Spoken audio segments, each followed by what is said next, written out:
Biergeeks Facebookgroep is een groep die ik ben gestart in 2013, eind 2013. Biergeeks bestaat nu ruim 6 jaar en we bestaan nu uit om en nabij 12.000 leden. Biergeeks is meer een echte community, een hele echte community van mensen die elkaar inmiddels goed kennen en elkaar opzoeken en ook los buiten bier om afspreken met elkaar en echt vrienden zijn geworden. En ja, dus die hele Biergeeks community is veel meer dan alleen maar het posten van welk bier je aan het drinken bent. Oscar Wagner was een lid van het eerste uur. Een kerel met een hart van goud en een vrij grote mel. Een hele leuke gozer om te kennen en om mee te ahoeren. Maar hij had spierziekte ALS. Bij ALS kan dat heel snel gaan en bij Oscar ging het ook redelijk snel. En ja, wij zagen hem stukje bij beetje wegzakken. Totdat hij in 2015 besloot zelf de stekker eruit te trekken. Voordat het echt te ondraaglijk werd voor hem en zijn omgeving. En ja, dat heeft behoorlijk veel impact gemaakt op de leden van de groep.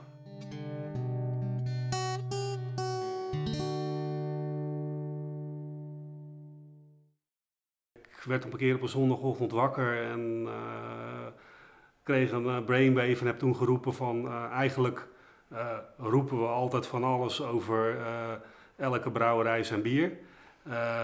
Maar eigenlijk, er is nog geen enkele brouwerij die heeft bedacht om eens een keer een bier te brouwen voor de Biergeeks.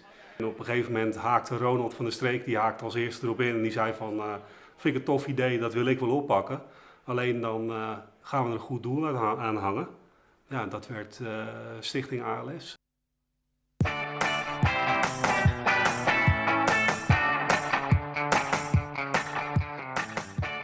Toen jij zei van we gaan een bier brouwen voor Stichting ALS Nederland, vrijwel direct kwamen andere brouwers van ja, maar dat wil ik eigenlijk ook wel, daar wil ik ook bij aansluiten en kan ik misschien ook iets doen. Waarop wij zeiden van nou ja, kom meebrouwen dan en laten we dan met z'n allen een zo groot mogelijke collab gaan proberen te creëren. En met zoveel mogelijk brouwerijen één bier te gaan brouwen. Dus dat is uiteindelijk vorig jaar geëindigd in 59 brouwerijen. En dat was het bier Body and Soul wat we toen bij Van der Streek hebben gebrouwen. Ja, daar haakten zoveel mensen op in dat het eigenlijk alleen geen actie meer was van alleen Biergeeks of alleen de brouwerij. Ja, maar dat het gewoon een actie werd van de hele craftbierscene van heel Nederland. En dat was echt prachtig om te zien. Dat was echt een overweldigend succes. Ja. Waar ons streven 10.000 euro was, omdat we natuurlijk net 10.000 leden hadden gehaald, dachten we doen als streven 10.000 euro. En dat eindigde uiteindelijk in de 47.000. Dus daar waren we wel trots op. Ja.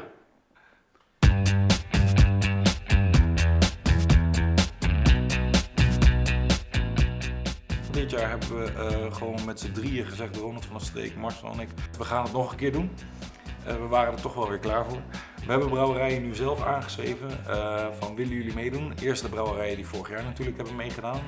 Die hadden we gewoon in een lijst al klaarstaan. En vervolgens zijn we zelf nog andere brouwerijen gaan aanschrijven van goh, herinner je de actie van vorig jaar en wil je misschien ook meedoen? En we hebben tijdens een live tracking hebben we besloten van waar we gaan brouwen. Dus gewoon alle namen in de grote hoed. En daar kwam Jope als brouwlocatie uit en Davo als release party locatie.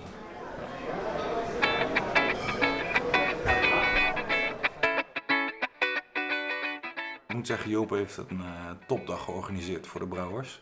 Was super goed geregeld, er zat een lekkere lunch bij, alle brouwers waren welkom. Er was alles wat je maar kon wensen was daar aanwezig. Ja, brouwerijtour erbij, je kon het zo gek niet bedenken. En gewoon ook het bier zelf brouwen, dat ging echt fantastisch. Dat was heel mooi geregeld. Het eindbedrag vorig jaar wat we op de release party hebben onthuld, dat was op dat moment 45.000 euro. Dus het doelbedrag voor de ALS-actie van Biergeeks dit jaar is 45.000 euro. En die gaan we zeker een schop onder de kont geven dit jaar. Ja, dat denk ik ook.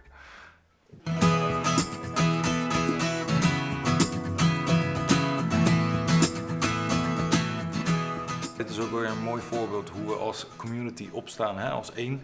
Het is niet alleen maar de brouwerij of het is niet alleen maar de Biergeek die iets doet. Het zijn zelfs mensen van Stichting ALS Nederland, het zijn mensen van het UMC die onderzoek doen naar ALS.